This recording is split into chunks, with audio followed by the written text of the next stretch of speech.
Let's begin. The moment Callie's heels clicked into the foyer, I knew something was off. Not the kind of off you could explain. It wasn't perfume or lipstick smudged wrong. It was energy. Wrong rhythm. She hadn't parked like usual either.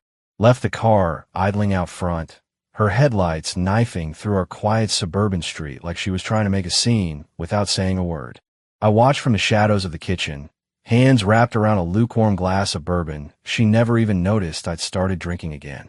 I didn't flinch when she walked in. Didn't ask how dinner with the girls was. Because I already knew. Her hair, once effortlessly styled with care, was a disheveled mess of lust and fingers. Not mine. She stepped in with that careless grace that people develop when they start believing they're invincible. One elbow bent, purse dangling. Her silk blouse was unbuttoned just enough to be noticed. It wasn't subtle. Callie wasn't even trying anymore. You're just gonna sit there in the dark like some kind of stalker? She snapped, voice sharp with contempt. I didn't respond. Not yet. I wanted her to feel the weight of silence. She rolled her eyes, walked past me without pause. And it hurt, because I didn't flinch. Not even a little. I'd gone home weeks ago. Where were you? I asked, my voice calm but low, as I followed her down the hallway. She paused, then turned slowly, like a queen too bored to explain herself. You really want to know? Her smirk widened. She tossed her purse onto the couch and took a step forward, her voice syrupy and cruel. You remember Landon? From that yoga place you called a cult? Turns out, he's more flexible than you thought. I blinked. She didn't stop. We had sushi, then dessert, and not the kind you buy. There was a beat of silence that stretched forever. You wanted honesty, Theo. There it is. I wanted to scream. I wanted to ask how long it had been going on. But I already knew. I'd seen it in the way she smiled at her phone lately, the way she flinched when I kissed her goodbye in the mornings. She walked past me again, confident, untouchable, and headed straight to our bedroom. I didn't follow. Instead, I stood in the kitchen and stared at the empty wine glass she'd left earlier, the lipstick smeared on its rim. It was the same deep crimson I'd noticed on the wine rack, a shade I hadn't seen her wear since our 3rd anniversary. It wasn't just betrayal. It was premeditated. The next morning, she emerged barefoot, yawning, wearing my hoodie like nothing had happened. She poured herself coffee and didn't look at me once. You gonna pout all day? She asked. Grow up, Theo. That was the thing. I had grown up, just not in the direction she wanted. You said you wanted honesty, she muttered, scrolling through her phone. Well, I gave it to you. You're welcome. She laughed at something on her screen and whispered, Landon's so funny. That name. Again. Like a knife to the chest. And still, she looked proud, like she'd won something. How long? I asked. She didn't even blink. Since October. Maybe September. Honestly, I stopped keeping track after the new year. That was 8 months ago. She tilted her head. You make this house feel like a graveyard. Landon makes me feel alive. I couldn't speak. Every word felt useless. Then she hit me with a final blow. Maybe if you hadn't turned into this boring, predictable shell, I wouldn't have gone looking. And she walked away. Something snapped inside me. But it wasn't rage. It was clarity. That night, I didn't sleep. I sat in the living room, lights off, phone untouched, mind hollow. Morning came, and Callie didn't even notice the change. But I did. Because in the stillness of 5 a.m., I realized I had 2 choices: continue being the doormat, or start building the exit strategy. She wasn't going to see it coming. And that was the beginning. Callie didn't come home the next night. No message. No excuse. Just absence. I sat in silence, pretending to read an old book I hadn't touched in years. My ears were tuned to the driveway, waiting for the faint growl of her engine. But midnight came and went, and I knew. She was with him. Around 1:13 a.m., a message pinged on my phone. I didn't rush to read it. I stared at the screen for almost 10 minutes before finally picking it up. Staying at Landon's. Don't blow this out of proportion. We both saw this coming. Not an apology. Not even an attempt at remorse. She wrote it like she was informing a tenant about a power outage. Detached. Corporate. I didn't reply. Instead, I walked upstairs, opened her laptop, the one I bought her last Christmas, and entered the same password she used for everything. The arrogance of never changing it almost made me laugh. And what I found nearly set fire to what little restraint I had left. There were emails. Dozens. Messages so laced with venom and mockery, I almost didn't recognize the woman who wrote them. Theo still thinks I'm just tired lately. It's almost adorable how predictable he is. He brought me roses last week. Must have sensed I was slipping. Too late, though. If he ever finds out, I'll just blame him. He'll buy it. He always does. I slammed the laptop shut, chest heaving. She wasn't just cheating. She was rehearsing the defense, practicing her lines, engineering the blame like it was performance art. For months, I'd lived in a house where I made her coffee every morning, folded her sweaters when they slipped from the bed, kissed her cheek goodbye, and the whole time, she was staging me as the villain in her next chapter. That night, something inside me died. But in its place, something far more dangerous was born. Not fury, not desperation, strategy. The next day, I made 3 calls. One to a locksmith, one to a lawyer, and one to a storage unit in the next town over. I wasn't going to beg or cry. I wasn't going to scream or throw things. Callie wanted a clean break. I'd give her one, but I'd make sure she walked away with nothing but a mirror and a very clear view of who she'd become. The lawyer's name was Delaney. Sharp, cold-eyed, asked all the right questions and didn't flinch when I said the word divorce like I'd been rehearsing it for years. You want to fight or walk? She asked. Neither, I said. I want to disappear, but not before she sees exactly what she lost. Delaney nodded like she'd heard that before. By the following morning, Callie still hadn't come home. Her vanity was untouched. Her closet, half empty. Her perfume bottle, smashed accidentally in my pocket hours earlier, now lived in the trash under the sink. I forwarded her mail to the P.O. box, packed up her things into neat, emotionless boxes. Photos, designer heels, a journal she once said held her dreams. Every box was labeled, sealed, not with hatred, but with finality. 3 days later, Callie texted, "Why is the guest room closet locked? Also, I just got a post office alert. Are you forwarding my mail?" I didn't answer, because while she was busy playing house with Landon, I had quietly vacuumed her presence from my life like dust under a rug. But the real twist hadn't arrived yet. That came on a Thursday. A number I didn't recognize flashed across my phone screen. I ignored it twice. The third time, something told me to pick up. "Is this Theo?" A woman's voice asked, tight and tired. "Yes. My name is Morgan. I'm Landon's ex-wife." The words hit like a punch. "I think we need to talk," she said. Morgan's voice was too calm. The kind of calm that comes after the storm has already wrecked the walls and taken the roof with it. "I'm sorry for calling out of the blue," she said. "But I've been where you are." That sentence felt like static in my ear. Not just the words, but the weight behind them. She wasn't guessing. She knew. "They've been together since last fall," she continued flatly. "He swore it ended. Said it was a mistake. Said he chose me. And he chose her again 6 weeks later. Same hotel. Same room. The air left my lungs." Morgan didn't speak like someone who wanted sympathy. She wasn't hunting for revenge or emotional validation. She was done being hurt. She was in the cleanup phase now, just like me. "He used to laugh about you," she added. "Told me Callie had you wrapped so tight you didn't even know you were bleeding." That line, that one left a crack in my composure. I swallowed, tried to keep my voice even. "Why are you telling me this now?" She paused. "Because I lost 3 years waiting for the apology that never came. And I wish someone had warned me before I wasted the last one." She hung up without another word. And that was when it all snapped into place. This wasn't a fling. Wasn't about passion or attention. This was a strategic exit Callie had choreographed over the course of a year. She didn't fall into Landon's arms. She built a tunnel to them, stone by stone, lie by lie. She didn't just step out of our marriage. She planned its funeral and wrote her eulogy with a smile. So I called Delaney again. "I'm ready," I told her. "Let's file." "Everything?" she asked. "Even the assets?" "Yes. I want it airtight. She'll never see it coming." We filed on Monday.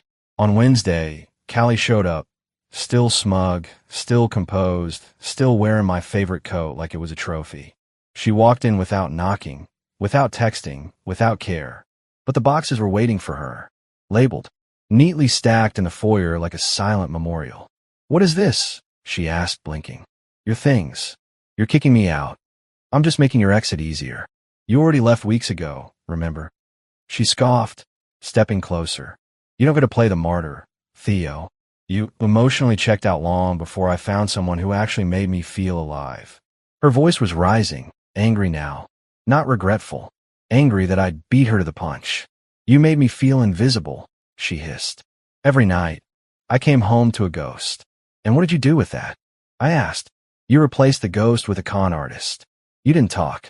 You didn't try. You erased me. She didn't expect me to stand that still. That calm. You think this makes you strong? She said, glaring. You think this version of you is scary?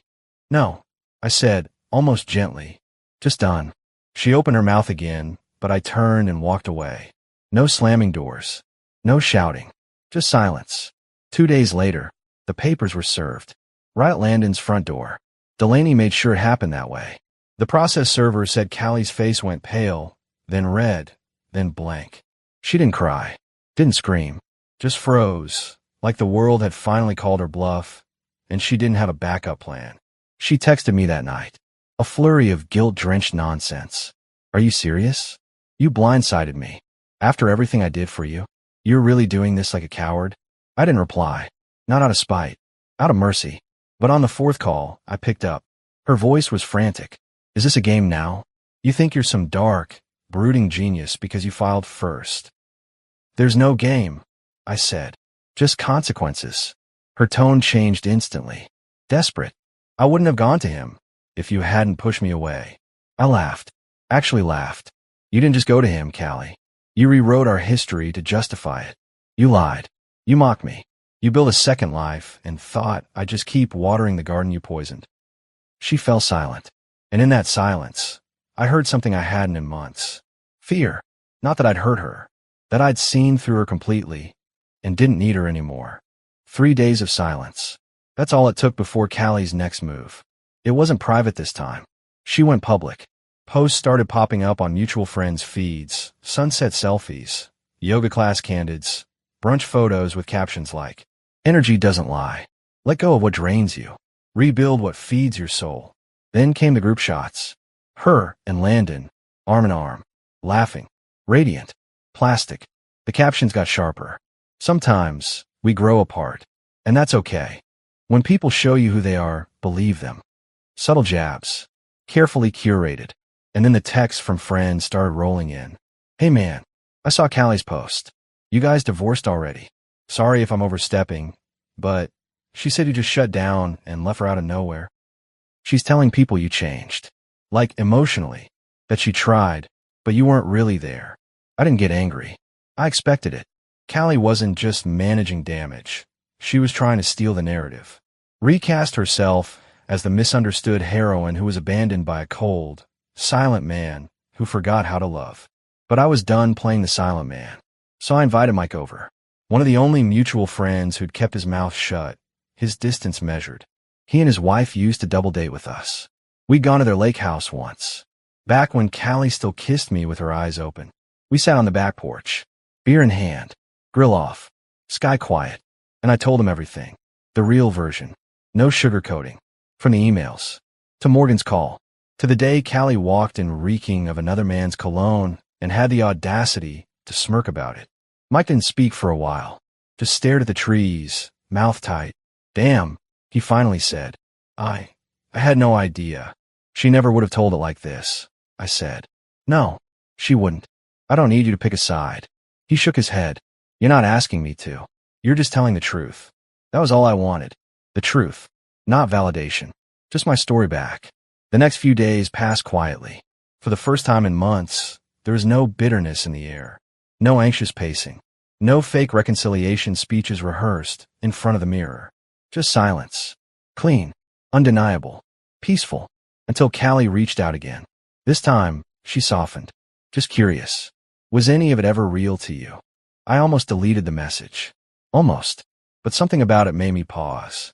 Because yes, there had been a time, before the rot, when she was the girl I'd spin in the kitchen on a Sunday morning.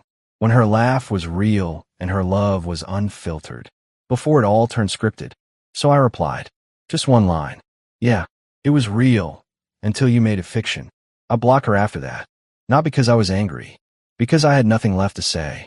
And for once, neither did she. But Landon wasn't done. Not yet. That Saturday, He showed up at my house. Uninvited. Wearing a smug black jacket, the kind that screams wannabe alpha. He walked up with the confidence of a man who thought he was bulletproof. "Theo," he said, "we should talk." I didn't answer. Just watched him stew in the silence until he started to fidget. "She's been a mess since the papers," he said. "You didn't have to go nuclear like that." I tilted my head. "She was the bomb, Landon. I just let her detonate on her own timeline." His smugness faltered. He tried again. "Look, I get it. Emotions are high. She made mistakes. But you don't need to destroy her. She already did that," I said. "I'm just cleaning up the ashes." Landon stepped closer, voice low. "You think this makes you righteous?" "No," I said. "It makes me free." Then I smiled. Not cruelly. Not bitterly. Just clean. "You're next," I added. "Enjoy the compliments. The fake tears. The no one ever understood me monologues. They all sound sweet until you realize they're recycled." He stared at me. I could see the gears turning behind his eyes. He was wondering, was she already rewriting his story too? I closed the door. Behind it, peace. The kind that didn't ask for permission. The kind that doesn't apologize. It had been over a month.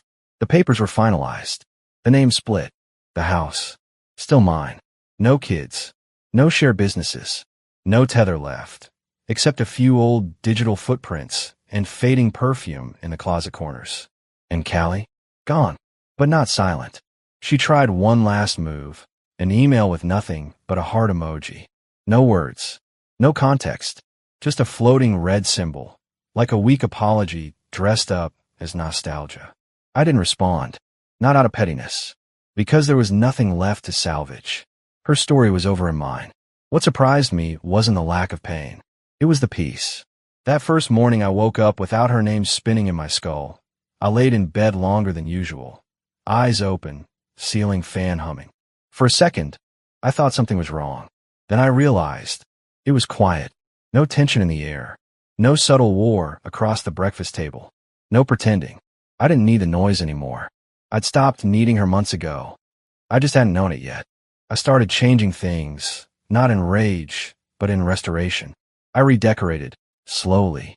Stripped everything down to bare honesty. The overly stylized art she insisted on, gone. The overpriced Italian dining table we only used when her parents visited, sold. I kept the kitchen counter. That's where I eat now. Simple, honest, real. I got new plates. Not because I needed them, because I want a clean start. Even the little things felt sacred now. Choosing spoons. Picking plants that didn't fake life like she had. People asked if I was dating again. I told them I wasn't rebuilding to invite someone new in. I was rebuilding to remember myself. Because that's the part no one tells you about betrayal. It redefines your reflection. Makes you doubt your own kindness. Your patience. Your instinct. But survival? That brings clarity. I no longer wonder what I did wrong.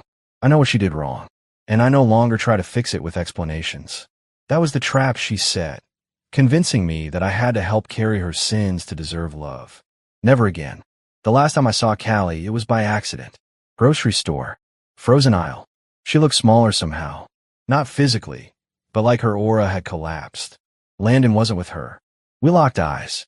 She opened her mouth, then shut it again. I nodded, kept walking. And that moment, more powerful than any argument, any courtroom, any closure conversation. Because that nod, it said, "You are no longer mine to grieve." She didn't follow me, didn't reach out again. She knew. She'd lost the war. She didn't even realize I'd been preparing to win. And it was quiet, not celebratory, not cinematic, just still. And that, more than anything, is the final revenge.